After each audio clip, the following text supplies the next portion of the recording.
Oi, Giovana, tudo bem? Tudo bem, Marcelo? Boa noite para você que acompanha É Paraná. A partir de agora, você confere tudo sobre a última rodada do Campeonato Paranaense 2011. Confira agora os destaques do programa de hoje. Coritiba vence o Cianorte por 2-0 e aumenta para 23 o número de vitórias consecutivas. Com o time misto, Atlético vence de virada o Rio Branco no Gigante do Itiberê. E o Leão da Estradinha vai ao banco dos réus nesta semana por ter supostamente inscrito o jogador de forma irregular, que pode acabar rebaixado. Paraná Clube se despede da primeira divisão do campeonato estadual, com uma vitória sobre também o rebaixado Cascavel. Hoje você vai ver as belas imagens do surf na Pororoca, no Rio Amazonas, esporte que tem um curitibano como recordista mundial. Tudo isso e muito mais você confere a partir de agora. No É Esporte, que está começando.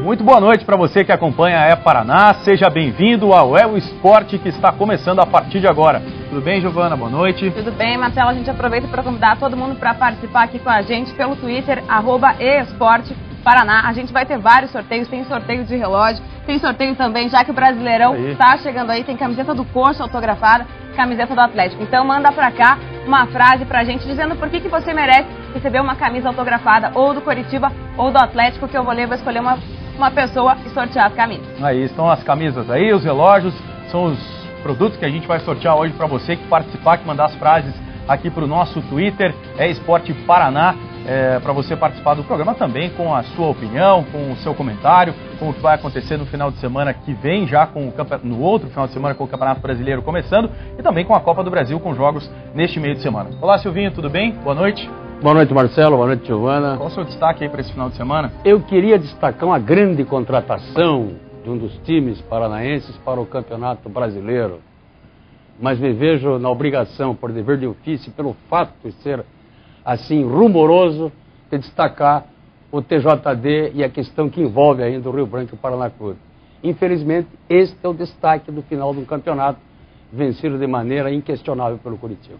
E no programa de hoje a gente vai ter também a presença do técnico campeão paranaense, detentor do recorde absoluto de vitórias consecutivas do futebol brasileiro, Marcelo Oliveira, que daqui a pouco vai estar aqui para comentar o jogo de hoje. E a gente conta aqui agora no estúdio com a presença do procurador do TJD do Paraná, o Gilson, e o advogado de defesa do Rio Branco, Domingos Moro, que vão falar um pouquinho pra gente sobre essas informações do julgamento do Leão da Estradinha, que teria registrado no BID erroneamente o jogador Adriano e agora pode cair para a divisão de acesso. É isso aí, boa noite, Moro, boa noite, Gilson, sejam muito bem-vindos aqui ao programa. A gente começa o programa de hoje conferindo os resultados da última rodada do Campeonato Paranaense de 2011. Vamos dar uma olhada como é que ficou então essa última rodada, Giovana. Vamos lá?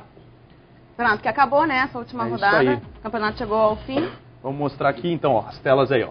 Coritiba 2-0 no Cianorte, Irati 1-1 com a CP, Corinthians 1, Operário 2, Arapongas 3, Roma 2, Rio Branco 1, Atlético Paranaense 3, Cascavel 1, Paraná Clube 2.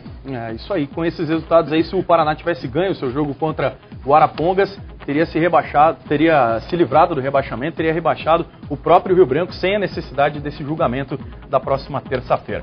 Pois é, a derradeira rodada do Paranaense 2011, que marcou a entrega de faixas ao campeão Coritiba e a melancólica despedida do Paraná Clube diante do também rebaixado Cascavel, ficou desse jeito que a gente mostrou aí pra você. Silvinho, o que você acha aí dessa última rodada? Não mudou nada, né? O campeonato basicamente já tinha terminado no final de semana passado. Não mudou nada, mudou apenas para o Coritiba, que garantiu a invencibilidade de um campeonato que ele teve distância larga sobre os demais concorrentes e aumentou para 23 o seu recorde de vitórias.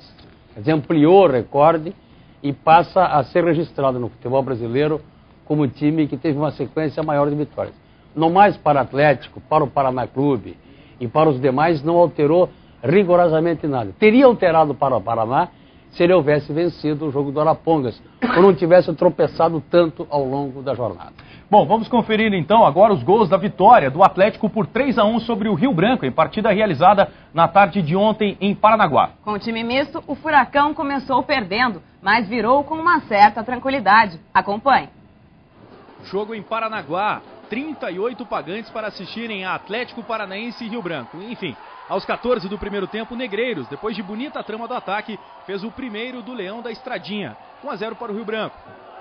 O Atlético conseguiu o gol de empate aos 28, quando o Branquinho cruzou. Everton chegou chutando e o Madison, quase na linha do gol, desviou, deixando tudo igual no placar, 1-1. Já no segundo tempo, Madison fez tabela com o Lucas. Bateu forte no canto esquerdo do goleiro Fabrício. 2-1 para o Furacão, virada do rubro-negro. E mais um gol de Madison com a camisa do Atlético Paranaense. O jogo não estava lá essas coisas, mas o Atlético fez mais um gol. Paulinho cobrou falta, a bola fez curva e dormiu no fundo da rede. O terceiro do Atlético, placar final em Paranaguá. Atlético 3, Rio Branco 1. Aí então a vitória do Atlético 3-1 contra o Rio Branco lá em Paranaguá. Silvio, o Atlético não teve dificuldades para ganhar esse jogo, mesmo sendo de virada, né? Não teve dificuldade porque o Rio Branco já havia sacramentado no campo e na contabilidade da tabela a sua permanência na Série A. Agora, se o Rio Branco precisasse dos pontos, é provável que o Atlético não tivesse a vida tão fácil como teve. É isso aí. E esse jogo para o Atlético tem algum significado em relação à Copa do Brasil, Silvio? Alterna alguma coisa em relação ao jogo contra o Vasco no meio de semana ou não? Não altera nada. O que o Atlético vai enfrentar é um Vasco, mais uma vez, abatido por mais uma vez perder o título carioca. Muito mais para ele do que para o Flamengo. Para o Vasco altera muito mais, né? Perder 3 pênaltis do jeito que o Vasco perdeu, o Vasco deve vir aqui meio amuado e o Atlético não pode perder essa chance de início nessa próxima fase da Copa do Brasil. E o Adilson Batista também comentou sobre a frustrada tentativa de contratação do atacante Everton do Caxias, que acabou fechando com o rival Coritiba. Não é aquilo que nós gostaríamos, mas tínhamos que cumprir e fazer com dedicação, com empenho, com respeito, né? Para que terminássemos aí com a vitória e já se preparando para o compromisso de quarta-feira. Peço aí o incentivo, a colaboração, a compreensão, né? Eu sei que raça é importante, mas o mais importante é jogar bola, ter consciência, ter organização, né? Discernimento. Aí no final podem cobrar. Já acompanho o Vasco amanhã, tem um jogo com o Flamengo e para que a gente faça um grande jogo, com o apoio do torcedor, com paciência. Eu gostaria que eles tivessem principalmente uma paciência com o Manuel. A gente sabe que ele errou, mas é um jogador importante, um jogador que a gente confia, um jogador rápido. O foco agora é Copa do Brasil e daqui 23 dias aí tem brasileiro, que é outra competição e outro nível, e nós precisamos se preparar melhor, qualificar, ter um pouquinho mais de atenção para a gente fazer um grande campeonato. Tá certo, e o Adilson falou também aí sobre a partida de ontem. Agora, Silvinho, o que você achou aí dessa confusão em torno do Everton? Olha, eu acho que nós estamos revivendo um pouco daquilo que acontecia nos anos 70. O Atlético anunciava que ia contratar um jogador e o Coritiba chegava na frente e trazia o jogador. Repetiu-se a história. Isso tem muito a ver com o momento que vive o Coritiba. Os jogadores estão mais sensíveis a acertar com um time que está na fase que está o Coritiba do que com os outros que têm alguma dificuldade. Me parece que isso também faz o pano de fundo nessa trajetória. E hoje o presidente do Caxias disse que a proposta do Coritiba era realmente melhor em relação à proposta do Atlético. Agora vamos mudar um pouquinho de assunto, porque um erro no nome do jogador Adriano pode fazer com que o Leão da Estradinha acabe na segunda divisão. Por outro lado, pode salvar o Paraná Clube da degola. Pois é, o julgamento do caso está marcado para a próxima terça-feira, mas já toma conta das rodas de discussão quando o assunto é futebol.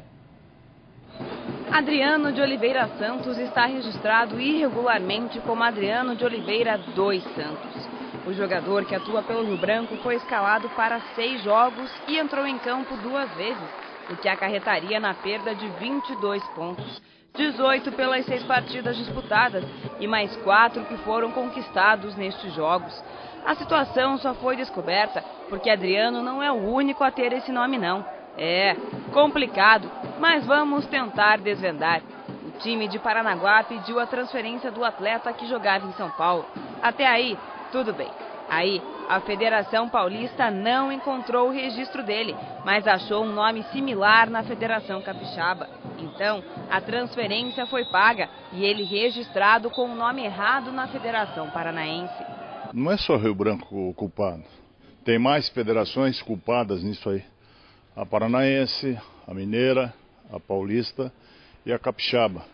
Eu acho que em função disso, eles põem em dúvida também os registros dessas federações. Foi então que a Procuradoria da Federação Paranaense entrou com um recurso no Tribunal de Justiça Desportiva, pedindo a punição do Rio Branco por utilização de jogador irregular. O primeiro julgamento já aconteceu e o clube escapou de perder os pontos por unanimidade. O clube foi enquadrado em outro artigo que diz dar causa por erro grosseiro ou sentimental pessoal à instauração de inquérito ou processo. Com isso, a única punição à equipe parnanguara foi o pagamento de uma multa de R$ 27.500. Porém, a Procuradoria da Federação entrou com um recurso e um novo julgamento foi marcado. E um dos mais interessados é o Paraná Clube. Isso porque se o Rio Branco perder os pontos, estará automaticamente na Série B. E o Paraná Clube voltará à primeira divisão do estadual. Mas essa situação toda divide a opinião da imprensa esportiva. Como é o Rio Branco de Paranaguá, que tem um grande advogado que está aí ajudando ao Rio Branco, eu entendo que dificilmente o Rio Branco vai ser punido. Eu acho que a tendência é o Pleno manter a decisão que foi tomada no primeiro julgamento e o Rio Branco ser punido só com os 27 mil de multa e continuar na primeira divisão do Paranaense. Eu acho que alguém tem que ser punido, ou o Rio Branco, ou a federação. O registro está comprovado que foi errado, mas alguém tem que ser punido. Infelizmente o campeonato pode decidir assim, mas não pode ficar impune uma situação dessa. Houve erro de registro e se foi da federação ou do Rio Branco, isso o TJD tem que apurar. Mas o time de Paranaguá está confiante no tribunal. Preocupa, mas a gente tem confiança no tribunal. O tribunal deve julgar de uma maneira bem parcial. Eu acredito no tribunal. Então, mas é grande a preocupação mesmo porque no início entrou o Roma como terceiro interessado e foi desclassificado. Agora vem o Paraná, supostamente porque perdeu no campo, né? Vem tirar a diferença no tapetão. É como eu disse no início da conversa, deveria ser decidido no campo.